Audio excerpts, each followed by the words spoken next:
السلام علیکم ورحمۃ اللہ تعالی وبرکاتہ۔ مرکز اہل سنت جامعہ رضویہ منظر اسلام کے یوٹیوب چینل ہم سبق درس نظامی میں آپ کا خیر مقدم ہے۔ پیارے بچوں، جنہوں نے اب تک ہمارے چینل کو سبسکرائب نہیں کیا ہے وہ ضرور سبسکرائب کر لیں اور بیل آئیکن یعنی گھنٹی بھی بجا دیں تاکہ ہر ویڈیو کی نوٹیفیکیشن ویڈیو اپلوڈ کرتے ہی آپ تک پہنچ جائے، اور اپنے دوستوں سے بھی شیئر کریں، اور بات پسند آئے تو لائک بھی کریں، اور اپنے قلبی تأثر کو ضرور کمنٹ کر کے بتائیں۔ چلیے عبارت پڑھتے ہیں التوضیح فی حل غمابز التنقیح سے۔ بسم اللہ الرحمن الرحیم۔ وما قیل ان الفقہ ظنی فلما اطلق العلم علیہ، فجوابه اولا انه مقطوع به، فإن الجملة التي ذكرنا انها فقه وهي ما قد ظهر نزول الوحي به ومن عقد الاجماع عليه قطعية، وثانيا ان العلم يطلق على الظنيات كما يطلق على القطعيات كالطب ونحوه، وثالثا أن الشارع لما اعتبر غلبة الظن في الأحكام صار كأنه قال كلما غلب ظن المجتهد بالحكم يثبت الحكم مقطوعا به، فكلما وجد غلبة ظن المجتهد يكون ثبوت الحكم مقطوعا به والظن في طريقه، فهذا الجواب على مذهب من يقول إن كل مجتهد مصيب يكون صحيحا، وأما عند من لا يقول به فيراد بقوله كلما غلب ظن المجتهد يثبت الحكم أنه يجب عليه العمل أو يثبت الحكم بالنظر إلى الدليل وإن لم يثبت في علم الله تعالى۔ پیارے بچوں، آج کے اس عبارت میں صاحب شرح ایک اعتراض کا جواب دیتے ہیں۔ اعتراض یہ ہے بچوں کہ اکثر احکام فقہیہ قیاس سے ثابت ہوتے ہیں اور خبر واحد سے ثابت ہوتے ہیں، اور آپ جانتے ہیں کہ قیاس اور خبر واحد یہ مفید ظن ہوتے ہیں۔ تو احکام فقہیہ جو ان سے ثابت ہوتے ہیں وہ سب کے سب ظنیہ ہیں۔ جب ظنیہ ہیں، یقینیہ نہیں ہیں، تو ان پر علم کا اطلاق نہیں کرنا چاہیے، کیونکہ علم یقین اور تصدیق کا نام ہے، جزم کا نام ہے علم۔ تو علم فقہ نہیں کہنا چاہیے۔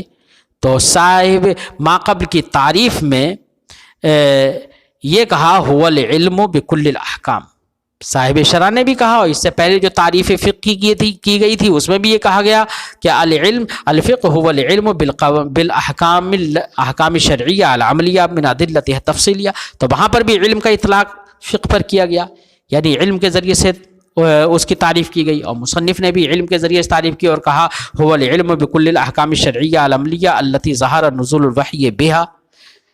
تو اعتراض یہ ہے کہ علم اور ظن دونوں متباین ہیں۔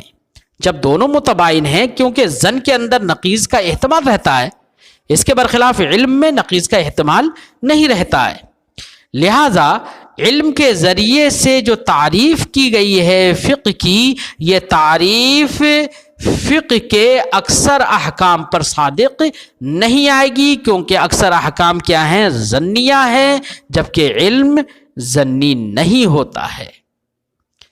بات سمجھ میں آ گئی بچوں؟ لہذا علم کا اطلاق فقہ پر کرنا یا علم کے ذریعے سے فقہ کی تعریف کرنا یہ صحیح نہیں ہے۔ اعتراض سمجھ میں آ گیا؟ فرماتے وما قیل، جو اعتراض کیا گیا ہے ان الفقہ ظنی، کہ فقہ ظنی ہے، فلما اطلق العلم علیہ، تو لفظ علم کا اطلاق فقہ پر کیوں کر دیا گیا؟ اعتراض سمجھ میں آ گیا؟ فجوابہ، تو اس کا جواب ہے، تین جواب صاحب شرح بیان کر رہے ہیں۔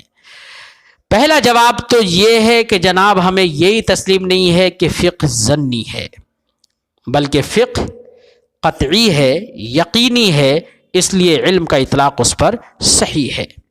اب رہی یہ بات کہ فقہ یقینی اور قطعی کیسے ہے، تو مصنف نے فقہ کی تعریف کی تھی کہ فقہ نام ہے ان تمام احکام شرعیہ عملیہ کے جاننے کا جن احکام کے ساتھ نزول وحی کا ظہور ہو چکا ہو یا جن پر اجماع منعقد ہو چکا ہو۔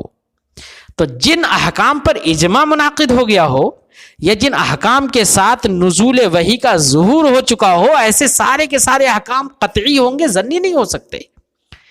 اس لیے فقہ کی جو تعریف ہم نے کی ہے اس تعریف کے لحاظ سے سارے احکام یہ سارے احکام قطعی ہے، فقہ قطعی ہے، اس لیے علم کا اطلاق اس پر صحیح ہے۔ اور ہم نے یہ پہلے بھی کہہ دیا تھا کہ فقہ کے اندر مسائل قیاسیہ کا جاننا شرط نہیں ہے۔ بات سمجھ میں آ گئی بچوں؟ اس لیے جو ہم نے تعریف کی تھی فقہ کی، اس تعریف کے لحاظ سے فقہ قطعی ہے، یقینی ہے، اور وہ ظنی نہیں ہے، لہذا علم کا اطلاق درست ہے۔ فرماتے ہیں پہلا جواب، فجوابہ اولا، تو پہلا جواب اس کا یہ ہے انہ مقطوع بہ، کہ فقہ قطعی ہے، یقینی ہے، ظنی نہیں ہے۔ کیوں؟ فإن الجملة التي ذکرنا، کیونکہ وہ تمام باتیں، فقہ کی وہ تعریف جو ہم نے ذکر کی، اور وہ تمام احکام جو فقہ میں جاننا ضروری ہیں جن کا ہم نے ذکر کیا، انہا فقہ، کہ وہ فقہ ہیں، وہ ہے کیا؟ وہی ما قد ظہر نزول الوحی بہ، یعنی جس کے ساتھ، جن احکام کے ساتھ نزول وحی کا ظہور ہو چکا ہو اور جن پر اجماع منعقد ہو چکا ہو، وہ یہ سب ہم نے جو ذکر کیا قطعیتن، یہ سب کے سب کیا ہیں؟ قطعی ہے، یقینی ہے، لہذا علم کا اطلاق ان پر صحیح ہے۔ اور مان لیتے ہیں چلیے کہ فقہ مسائل قیاسیہ بہت سارے ہیں، خبر واحد سے ثابت ہونے والے بہت سارے احکام ہیں، وہ سب کے سب ظنی ہیں، ٹھیک ہے، مان لیتے ہیں تھوڑی دیر کے لیے کہ فقہ ظنی ہے، تب بھی علم کا اطلاق فقہ پر کرنا صحیح ہے۔ کیوں؟ اس لیے کہ علم کا اطلاق صرف قطعیات پر نہیں ہوتا ہے، بلکہ علم کا اطلاق ظنیات پر بھی ہوتا ہے۔ جیسے کہا جاتا ہے علم طب، کیا کہا جاتا ہے؟ علم طب، علم ہندسہ وغیرہ کہا جاتا ہے نا، تو علم طب کہا جاتا ہے، تو علم کا اطلاق طب پر ہوتا ہے، جبکہ طب ظنی ہے، یہ سب کو معلوم ہے۔ تو علم کا اطلاق جیسے قطعیات پر ہوتا ہے، ویسے علم کا اطلاق ظنیات پر بھی ہوتا ہے، اس لیے اعتراض بیجا ہے۔ فرماتے ہیں وثانیہ، دوسرا جواب یہ ہوگا ان العلم یطلق علی الظنیات، کہ علم کا اطلاق ظنیات پر ہوتا ہے، کما یطلق علی القطعیات، جیسے کہ قطعیات پر ہوتا ہے، جیسے کہا جاتا ہے کطب، جیسے کہ طب کہا جاتا ہے، علم الطب بولا جاتا ہے نا، وغیرہ وغیرہ۔ تو قطعیات پر جیسے اطلاق ہوتا ہے، ویسے ہی اس کا جواب، اس کا ظنیات پر جواب ہوتا ہے، وہ اطلاق ہوتا ہے۔ یہ جواب جو ہے اس بات کو تسلیم کرنے کے بعد ہے کہ جو فقہ ہے وہ ظنی ہے، اس کو تسلیم کر لینے کے بعد یہ جواب ہوگا۔ تیسرا جواب وثالثاً، اور تیسرا جواب صاحب شرح دیتے ہیں ان الشارع لما اعتبر غلبۃ الظن فی الاحکام صار کانہ قال کلما غلب ظن المجتہد بالحکم یثبت الحکم مقطوعا بہ۔ تیسرے جواب کا خلاصہ بچوں یہ ہے کہ ظن اور علم دونوں کے درمیان تباین ہے، یہ بات تو ہمیں تسلیم ہے، اور دونوں الگ الگ ہیں، یہ بات ہمیں تسلیم ہے۔ اس لیے لیکن پھر بھی علم کا اطلاق فقہ پر کیا جائے گا۔ کیوں؟ اس لیے کہ شارع نے غلبہ ظن کا اعتبار کیا ہے، یعنی مجتہد کا کسی حکم سے متعلق غلبہ ظن ہو جائے تو شارع کے نزدیک وہ حکم ثابت ہو جاتا ہے، اور وہ حکم قطعی اور یقینی ہو جاتا ہے۔ لہذا جس حکم سے متعلق غلبہ ظن مجتہد ہو گیا تو وہ حکم کا ثبوت قطعی اور یقینی ہو گیا۔ تو غلبہ ظن کا جب شارع نے اعتبار کر لیا تو پھر مسائل قیاسیہ جن کے ساتھ مجتہد کا ظن غالب ہو جائے وہ حکم ثابت ہو جائے گا۔